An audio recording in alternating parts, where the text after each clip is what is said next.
강남 분당이 신고 갔을 때 수도권 외곽은 억 단위로 뚝 떨어진다. 그래서 보면은 동탄, 의왕, 청라 등 외곽 지역은 최대 5억 원 떨어졌고요. 강남, 분당, 일산은 신고가 경신하고 지금 이렇게 바뀌었다는 거예요. 그렇죠. 그래서 상위 20% 아파트가 하위 20% 집값의 10배다. 근데 마치 여기를 보면은 동탄, 의왕, 청라가 하위 20% 아파트 같지만 여기도 좋은 동네거든요. 맞아요. 되게 좋은 동네죠.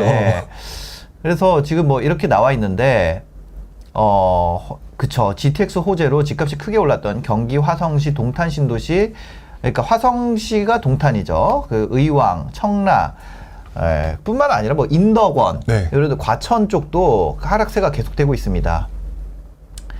그래서 청계동 동탄 신도시에 위치한 시범 반도 유보로 아이파크는 9억 5천에 거래가 됐고 12억 5천에 비하면 3억 떨어진 거다. 여기 이제는 층수를 기록하죠. 야, 이거 저층 아니야. 네. 21층이 그렇게 거래됐다는 거다. 이런 거를 또 여기 이제 층을 넣어 주시니까요. 그래서 인덕원, 그러니까 포일동 12억 5천이 거래된 거죠. 그쵸. 4억 원을 내려서 된 거죠. 16억 3천이었는데 네. 12억 5천에 됐으니까요. 그다음에 내손동도 12억 5천만 원이 10억 5천만 원으로 떨어졌다. 청라, 한양수자인 같은 경우는 7억 5천에 했는데 12억 4천보다 4억 9천만 원 낮은 가격이다.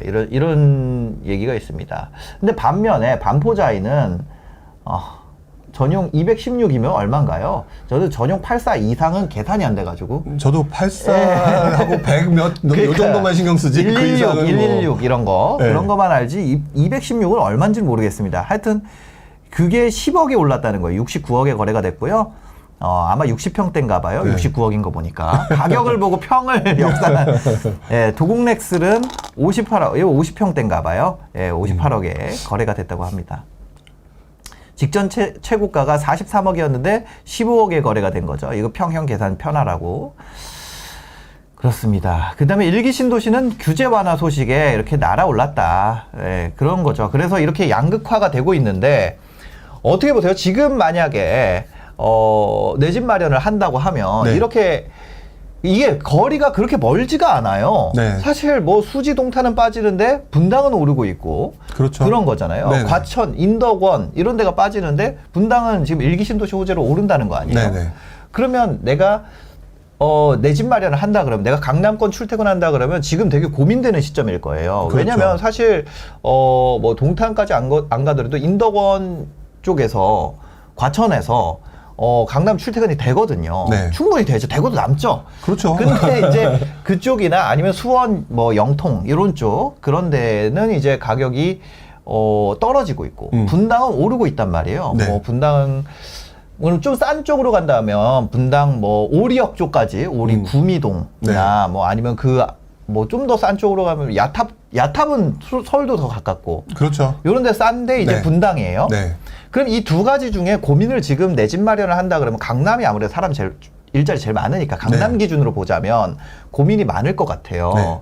이런 거를 어떤 식으로 어느 쪽을 접근하는 게 좋을지 저는 뭐 이런 것도 고민이 될 것 같거든요. 저 같으면 그러니까 네. 제 스타일이기 때문에 뭐 이것이 무조건 맞다라고 네네, 말씀을 네. 드리진 않는데요. 만약 내가 집을 사야 되는데 늦었다. 그래서 뭐 예전 가격들 아마 많이들 생각하실 거예요. 네네. 지금 현재 가격이 아니라 뭐 한 2, 3년 전의 가격. 네. 근데 일단 첫 번째로는 그 가격을 지워야 돼요. 머릿속에서. 일단 네네. 먼저 그래야지 판단이 나오는 부분인 것 같고 그렇지 않으면 결국 또 거기서 너무 올랐기 때문에 못 산다 이렇게 돼버리니까 네. 저는 일단 직전에 내가 알고 있는 최저가는 머릿속에 지워라가 첫 번째고 그다음에 두 번째는 직전에 가장 많이 오른 곳이 어디냐예요. 네네네. 직전에 가장 많이 오른 곳이 어디냐를 왜 말씀을 드리냐면 직전에 많이 오른 이유가 예를 들어서 뭐 그 동네가 원래부터 좋아서 많이 올랐거나 또는 그 동네가 호재가 있어서 올랐거나 이런 부분이 있거든요. 이제 그렇게 해서 단기간에 많이 오른 데는 항상 보면 조금이라도 조정받게 돼 있거든요. 네네네. 저는 그래서 어차피 같은 바운더리이기 때문에 네. 조정받은 대로 들어가요. 저 같은 경우는. 조정받은 곳으로 들어간다. 네, 그렇기 때문에 지금 저는 네. 동탄이라든지 청라라고 하는 부분을 가지고 계신 분들은 지금 떨어진다 뭐 한다라고 속상해 하시는 부분이잖아요. 네네. 근데 그냥 내게 아니라고 생각하고 잘 생각해 보면 어. 내가 그 있는 그 청라라든지 동탄이 네. 과연 주변 지역에서 어떤 동네냐. 동탄 좋은 동네죠. 좋은 동네거든요. 좋은 동네예요. 예, 예. 좋은 동네이기 때문에 불과 1년 전까지만 해도 없어서 못 들어가는 동네였어요. 그 말은 결국에는 예. 본질적 가치가 워낙 남들한테도 인정받는 동네인데 지금 시기적 분위기가 여러 가지 뭐 이렇게 뭐 폭탄 뭐 공급 폭탄이라든지 또는 호재 때문에 직전에 많이 올랐다든지 네. 그래서 너무 비싸서 두려워서 못 들어간다든지 이런 이유 때문에 발생되는 거기 때문에 오히려 그런 거는 저는 무조건 기회라고 봐요. 한번 화면 한번 보여주세요. 이게 실제로 어떻게 움직이고 있는지. 이쪽이 서울입니다. 서울이고 주변은 다 파래요. 그죠? 서울을 그렇고 서울에서는 이제 여기 강북구라든지 노원구, 성북구, 중랑구, 구리시는 서울이 아니죠. 예, 그렇지만 뭐 서울에 준한 위치고 보면은 이렇게 외곽으로는 빠지고요. 하남, 송파구는 오히려 빠지고.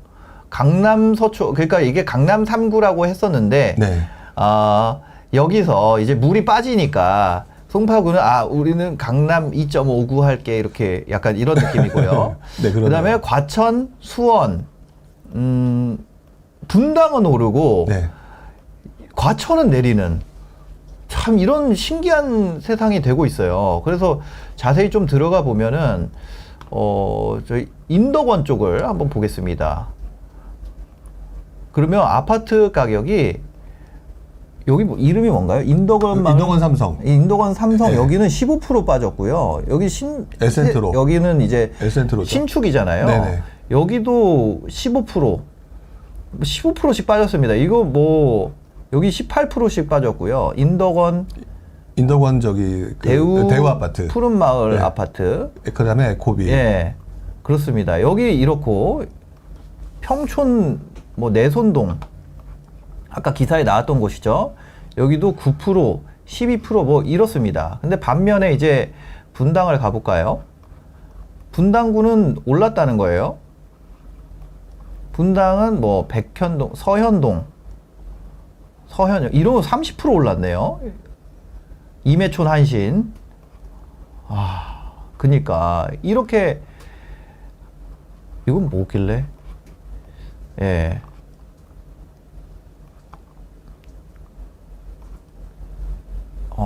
양지마을 이거는 진짜 조그만 거거든요. 양지마을은 그렇죠. 이거 예, 14평 이런 게 있으니까. 예. 그렇죠. 임해촌 한신이 많이 오르고 오히려 야탑 이런 데는 좀 싸거든요. 네. 아까 기사 나왔던 데가 또 동탄을 한번 가보면 밑으로 내려가시면 더 내려가요. 예. 네, 여기 동탄 1을 가보면 동탄 1도 뭐 팔았습니다. 예, 동탄 1에도 안에 더 들어가 보면 뭐 10몇 %씩 빠졌어요, 다. 그죠? 네. 예, 이건 20%씩 빠졌네요. 동탄 시범, 한화 꿈의 그린 이런 거는 그다음 동탄 2로 가볼까요? 30%씩 하락한 거죠. 그죠? 이게 안 빠졌다고 할 수 없는 퍼센티지입니다. 네, 이게. 확실히 빠진 건 맞아요. 예. 지금 이런 상황이거든요. 네네. 근데 반면에 이제 서초 거기 뭐 아까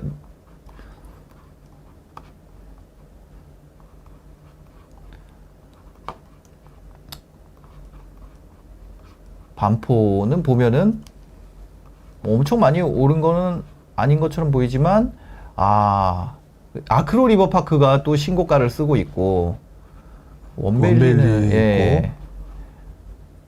이런 재건축 이슈가 있는 아파트들 지금 그렇습니다. 다들 뭐 15%, 12%, 10%대들은 다 상승하고 있고요. 예, 이쪽 얘가 오히려 좀 덜 올랐네. 반래퍼는 왜 가격이 안 나오지?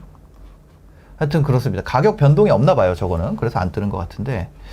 호갱론으로 그냥 얼추 훑어봤을 때도 그렇습니다. 예, 지금 뭐 이런 상황이에요. 이렇게 그냥 크게 보면은 저 화면 다시 보여주세요. 크게 보면은 이렇게 외곽으로는 이렇게 빠지고 여기 빨갛고 그 다음에 뭐 분당 이렇게 빨갛고 그래요 지금. 네, 인천에서도 차별화가 있습니다. 인천에서도 뭐 동구 쪽은 빨간데 보면 이쪽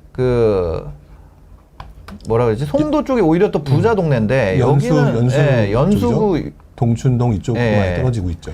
이쪽은 오히려 여기 안쪽 송도 다리 건너서는 좀 괜찮은데 여기가 또 원인제역 있고 이런데 여기는 또 떨어지고 그렇습니다. 이렇게 다리 하나 사이로도 좀 차이가 보이고 있고 네. 하여튼 지금 이렇게 많이 뭐 그러네요. 이럴 때 내 집 마련 전략 어떻게 세우면 좋을지 한번 오늘 부룡님에게 샅샅이 여쭤보도록 하겠습니다. 어떻게 하면 좋을까요? 네.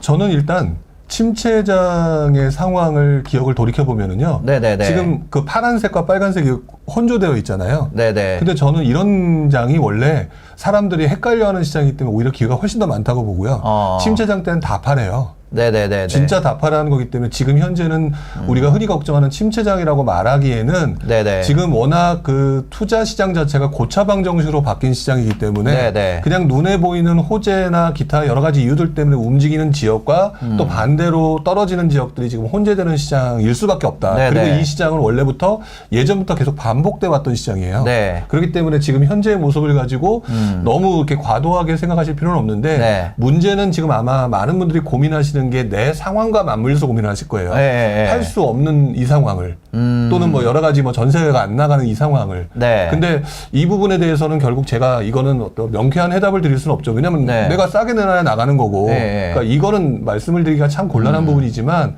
그렇지 않고 내가 가지고는 있는데 그냥 단순히 뭐 특별한 문제는 없고 뭐 전세 갱신도 지금 상황이 아니고 네. 이런 부분이라면 저는 지금 떨어지는 지역이라고 말하는 이 수도권 일부 지역도 위치상이나 이런 부분들이 되게 좋은 지역이고 네. 그리고 제가 보는 관점으로는 직전에 너무 많이 올랐기 때문에 나타나는 약간의 뭐라 그럴까 그 후에 나타나는 그런 현상이라고 그럴까? 네. 그런 현상이기 때문에 저는 너무 걱정하실 필요는 없다라고 말씀을 드리고 싶고 네네. 오히려 무주택자분들이라면은 그동안 들어가지 못했던 곳이 뭐 3억이 떨어지고 5억이 떨어졌다? 네. 그러면 오히려 이거는 안전마진 확보예요. 그렇기 때문에 저는 들어가는 게 맞다고 봐요. 자, 그러면 하락장 있잖아요. 하락장. 네. 가격 빠지면 내가 들어가야겠다라고 생각하고 네. 무주택자분들이 이제 기다렸던 분들 네. 같은 경우는 지금 20%에서 30% 빠진 단지는 네. 빠지면 들어가겠다는 분들은 지금 같은 경우는 사야 되잖아요. 그렇죠. 지금 살 수 있을까요? 오히려 지금 매도하는 분들이 지금 굉장히 급한 상황이잖아요. 예. 오히려 그렇기 때문에 핸들링이 쉬워지는 시장이라 더 떨어지지 않을까요? 더 떨어진다라고 얘기를 한 하기봤자 50%까지 떨어지지 않을까? 지금 30%까지 떨어졌는데. 근데 50%까지 떨어지는데 네네네. 50%가 떨어지고 난 다음에 거기가 언제 끝나고 예를 들어서 네. 뭐 2023년 1월 23일 날 네. 바닥을 찍고 오른다라고 맞힐 수가 있다면 네. 해야 되겠죠. 네네. 근데 그런 게 불가능하잖아요. 네. 그렇기 때문에 저는 그게 20% 30% 떨어졌다라고 하면은 네. 그 정도면 상당히 많이 떨어진 거다. 그 정도 많이 떨어진 예, 거다. 왜 그러냐면은 예. 지금 우리가 한 가지 좀 머릿속에서 가끔 가다 제가 이제 상담을 뭐 하거나 얘기를 나누다 보면 착각하시는 것 중에 하나가 네네. 이게 무슨 루나 떨어지는 것처럼 생각하시는 경우가 있어요. 루나 얘기하지 마. 저 루나 갖고 있었어요. 루나 얘기하지 마세요. 네. 예. 그러니까 코인이든 뭐든 보면 주식 네. 같은 경우에 네, 네. 약간 뭐라 그럴까 급격히 떨어지는. 네. 근데 그거를 부동산에 고스란히 대입을 하시는 경우가 많은데 네. 우리가 보통 부동산 전문가라고 하는 분들이 맨날 하는 소리 중에 하나가 네. 부동산 특히 주택 시장은 필수제다라고 네. 말씀을 하시잖아요. 네네. 이 필수제 시장이기 때문에 필수제 시장은 네. 어쨌든 수요가 존재하고 급격하게 탈출할 수가 없어요. 네. 그렇기 때문에 저는 이 시장이 20% 30% 떨어지면은 네. 굉장히 많이 떨어진 시장이고요. 네. 그리고 침체장 때를 돌이켜 보더라도 네. 20, 30%면은 그 정도 보통 떨어졌던 거라고 보여지기 때문에 네네. 저는 가능하면은 지금 시장에서 적정하게 떨어졌다라고 생각이 들고 그러면 네. 충분히 들어가도 된다라고 생각을 해요. 그리고 전세가 받쳐주고 있잖아요. 올 하반기 전세 얘기가 네. 지금 뉴스에 보면은 기사에서 보면 정말 이 전세에 관련된 얘기가 네. 점점 늘고 있어요. 아니 그러면 이런 생각이 드는 거죠. 예를 들어서 여기 아까 봤잖아요. 여기 보면은 뭐 네. 동탄부터 이제 과천이 이렇게 과천 레미안슈로 이거 10% 빠졌어요 지금. 네. 그죠? 호갱노노가 뭐 하락론자에서 빠지게 표시하는 건 아닐 거 아니에요. 그럼요. 예. 그 뭐 인도건 이쪽 의왕 쪽 가보면 지금 이렇거든요. 네. 18%, 14%. 그 이런 하락이 네. 더 번지지 않을까요? 저는 번지기가 어렵다라고 생각을 해요. 번지기 어렵다. 네. 여기 과천에서 서초구 바로 여긴데. 네. 예. 그러니까 과천의 흐름이 서초구로 번지는 게 아니라 네. 서초구의 흐름이 과천으로 번질 가능성이 아, 훨씬 진짜요? 높다는 거죠. 아, 왜 그러냐면 네. 잘 생각해 보셔야 되는 네, 게 네, 네. 지금 그러니까 저도 예전에는 이런 지금 말씀하신 것처럼 생각을 했었어요. 네, 그래서 네. 뭐 떨어지면 어떡하나. 네. 근데 실제로 그런 현상들이 나타나기는 하는데 네. 그런 현상은 굉장히 좀 일시적인 경우가 많은 게 네. 아까 제가 필수제 시장이라고 그랬잖아요. 네, 네. 지금 이 과천이라고 하는 예를 들어서 레미안 슈르라고 한번 해볼게요. 네, 네, 네. 그럼 레미안 슈르라고 하는 단지가 있으면 네. 레미안 슈르를 구입해서 가지고 있는 분들 중에 네. 대부분은 실거주자일 거예요. 그러겠죠. 그리고 일부분이 투자로 아마 들어가셨을 거예요. 네, 뭐 네. 갭 투자든 무슨 투자든 네. 들어가셨을 건데 그분들의 지금 상황을 잘 생각해 보게 되면 네. 지금 떨어졌다고 얘기하잖아요. 네. 떨어졌다고 얘기하자면 사실 지난 몇 년간 엄청나게 상승을 했기 엄청 때문에 올랐죠. 엄청 올랐죠. 실거주자는 떨어져 봤자 예전보다 엄청 높은 상황이에요. 예. 팔아야 될 이유가 없어요. 어. 뭐 더 좋은 데를 가지 않는 이상 네. 팔아야 될 이유가 없고요. 또 역시 투자자들 중에서도 조금 더 일찍 들어갔던 사람들 같은 경우도 지금 떨어졌다고 하지만 옛날 가격보다 훨씬 더 높게 오르거나 해서 네. 아직 마진이 충분히 그 보유하고 있는 그러니까 마진을 지금 가지고 있는 상황이기 때문에 네. 이분들도 막 급격하게 내놓는 게 아니라 상황을 지켜보면서 상황이 조금 더 바뀌면 그때 내놔야지 아마 이러면서 보유하고 있을 가능성이 네. 높거든요. 실제 현상이 그렇고 예, 예. 그러면 여기서 물건을 내놓는 사람들이 어떤 사람들이냐라고 생각을 해보게 되면 네, 네. 아까 뭐 예전에 그 다주택자 중과 유예 때문에 아, 그동안 많이 벌었으니까 내놔야 되겠다. 예. 또는 이제 너무 돈을 많이 그 대출을 받고 들어가서 네. 내가 감당할 수 없다. 이런 사람들의 숫자가 전체적으로 보면 몇 명 없거든요. 네네. 이 사람들이 사라지고 나면 또는 이제 매도하고 난 다음에 사라지잖아요. 네. 그러면 결국에는 버틸 수밖에 없는 사람만 남아요. 아니 그래도 예술의 전당에서 과천 바로인데 네. 그 바로 옆이 이제 서초잖아요. 네. 아니 나르면 과천이 이렇게 싸지면은 과천으로 가야지 이렇게 하는 사람 없을까요? 근데 서초에 사는 사람들은 과천으로 안 오겠죠. 어차피 내가 서초가 더 좋으니까. 그러니까 물론 과천을 무시하는 건 아니지만 과천도 좋아요. 엄청나게 좋은 거잖아요. 과천 엄청 좋아요. 과천. 네. 근데 서초의 입장에서 보면 이게 사람들 심리가 되게 묘한 게 네. 줄만 그어서 서울과 경기의 차이가 크잖아요. 네. 그러니까 결국에는 과천은 뭐 나름대로 좋은 곳이긴 하지만 네. 서초에서 과천으로 들어오는 경우는 극히 많지 않을 거고 네. 결국 밑에서 위로 올라와야 되는 사람들이 더 많을 거기 때문에 결국 제가 볼 때는 위에 있는 그 서초의 흐름이 밑으로 내려올 가능성이 높지 네. 오히려 밑에 있는 안 좋은 흐름이 떨어지는 흐름이 네. 그쪽으로 넘어가기는 어려울 것 같고 실수요가 워낙 많기 때문에 하방을 받쳐줄 수밖에 없어요. 네. 여기에다가 또 이렇게 제가 조금 강하게 말씀드리는 이유 중에 하나가 예. 올 하반기에 전세 시장이라는 거죠. 하반기 전세 시장 어떻게 됩니까? 제가 볼 때는 올 하반기 전세 시장은 네. 지금 뭐 큰 폭의 상승까지는 아니더라도 네. 시장을 흔들어 가지고 여러분들한테 집을 사게끔 만드는 그런 분위기까지는 나올 것 같아요. 야, 전세가 오를 거다. 올라갈 가능성, 그러니까 지금 사실 전세가격이 오른다는 게 결국 계약갱신 청구권 때문에 네. 갱신한 4년차 갱신분이잖아요. 네. 저는 전세가격이 오르거나 월세 가격이 오르면서 네. 밀려날 가능성이 좀 있을 거다. 서울 쪽에 계신 분들이. 네. 그러면 지금 과천 서초구에서 살고 계신 분들이 밀려나면 갑자기 네. 그분들이 저기 인천으로 가지 않거든요. 그죠. 그분들은 분명히 과천을 보게 될 과천을 거예요. 보게 되죠. 그러면 예. 지금 현재 과천의 모습을 보면서 그분들은 내가 밀려날 수 있는 자리는 네. 과천 정도면 좀 요즘 분위기도 그러니까 괜찮네. 예. 이게 계속해서 서로 영향을 주고 순환을 주면서 나타났던 네. 현상이 우리나라 부동산 시장이었다는 거죠. 예. 과천에서 예술의 전당 갈 때 차 겁나 막힘. 신내면서 가는 게 더 빠. 남태령 넘는 순간 시골 느낌은 너무했다. 솔직히 알겠습니다. 더 언급하지 않겠습니다. 근데 하여튼 저는 뭐라 그래야 되지? 이것의 하락이 네. 서울로 번진다라는 의견들이 요즘에 많이 있기 때문에 네. 그래서 이제 첫 번째 그게 좀 걱정이 되고 네. 두 번째는 지금 빠지면 사야지 했는데 많이 빠졌잖아요. 한 10몇 %씩 빠졌으면 많이 빠진 건데 네, 빠졌죠. 더 빠질 가능성이 있지 않다는 거잖아요. 지금 현재로서는 더 빠지기는 좀 어려울 거다. 더 빠지긴 어려울 거다. 네. 왜냐하면 전세가가 오를 거기 때문에. 네, 그럴 가능성이 지금 있고 예. 그 다음에 또 정책 얘기를 안 할 수가 없는데 정책 얘기를. 예, 정책 얘기를 안 할 수가 없는데 네네네.